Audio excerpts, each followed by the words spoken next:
Good morning, Panthers. Okay, so we made it. 4 more days until spring break, and it's the last week of third quarter, which means we officially completed 75% of the 2017 school year.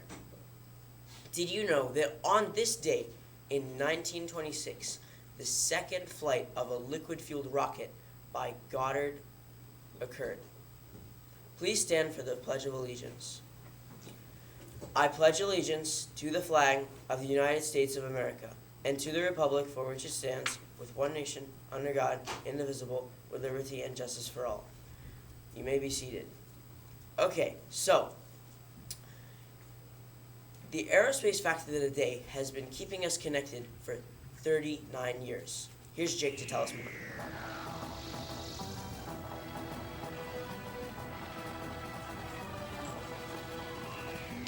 Thanks, Keith. Panthers. This week marks the 39th anniversary of Velcro being sold to the public. How many of you had Velcro shoes when you were younger? Velcro is actually the brand name of a book and loop fastener.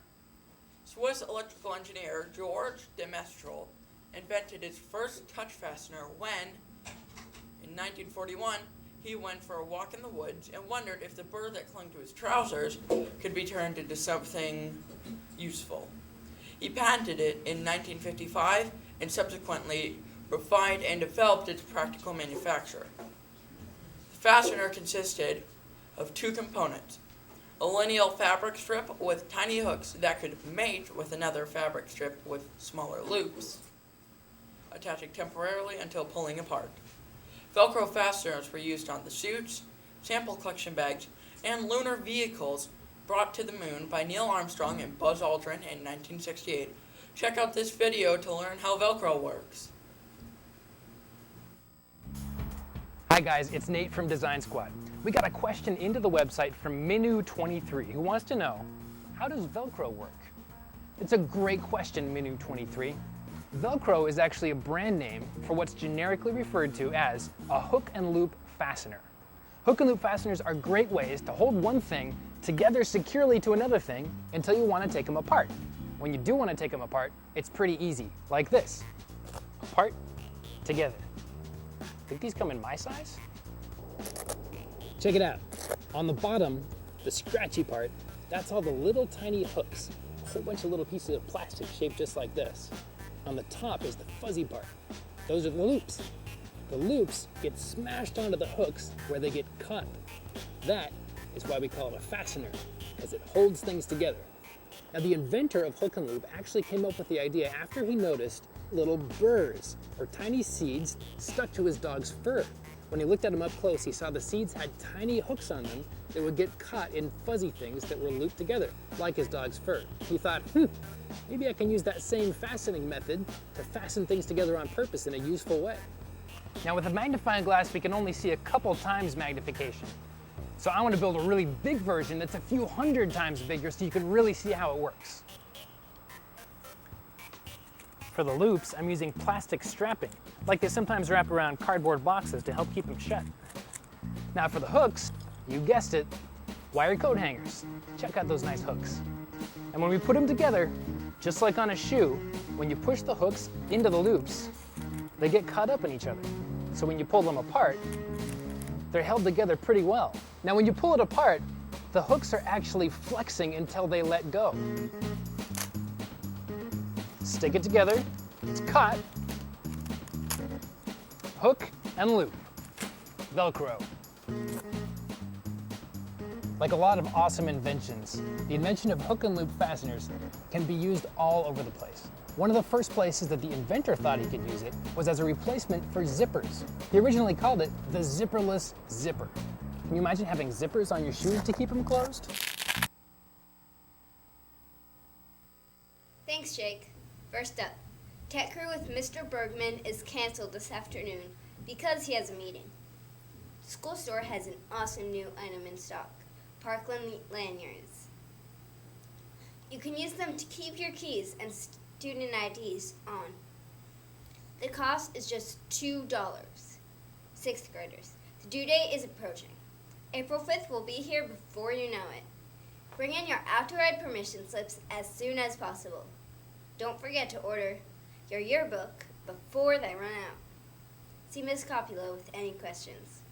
Beauty and the Beast is going to need some people who would like to work backstage during the show on sets and someone who would like to learn how to run sound.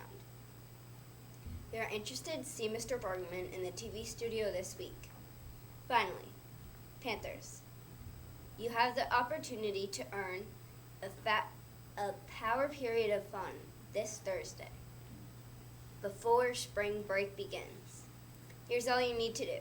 If you remain referral free today, tomorrow, Wednesday, and Thursday, you will be able to attend. If not, you will spend that time in detention. So remain referral free all week and finish up with a power period of fun. Now here's your Mom Minute for the week, followed by Jacob.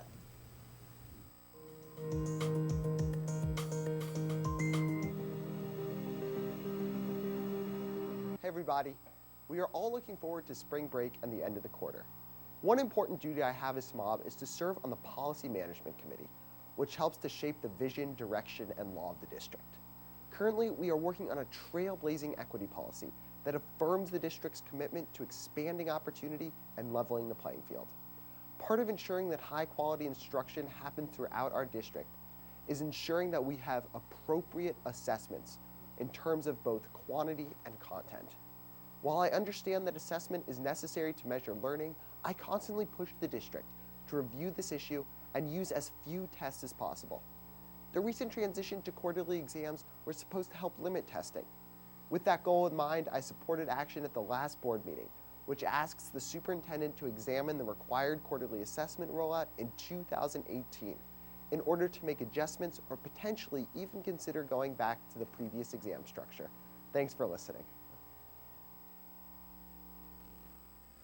Thanks, Gabby.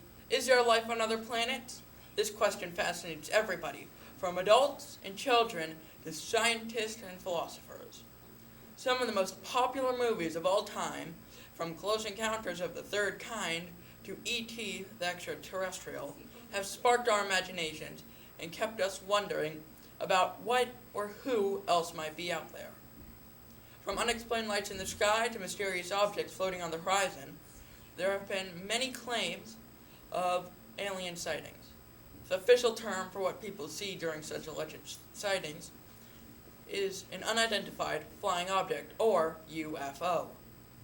Originally used by the military, this term refers to an unusual object in the sky that can't be immediately identified by an observer, as a known object. Technically, the term UFO refers to any unidentified object in our sky. In our modern culture, though, the term UFO is mainly to refer to supposed sightings of alien spacecraft.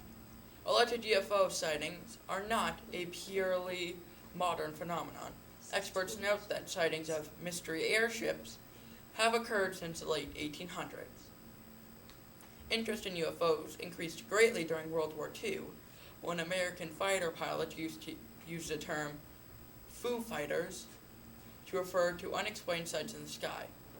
Check out these facts about UFOs.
say happy birthday to these students today.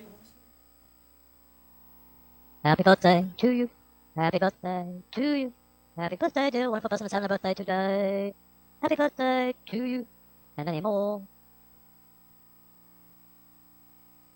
We're almost at the end, so hold on. We can make it. Before you go, hear these words from Mark Twain. When in doubt, tell the truth.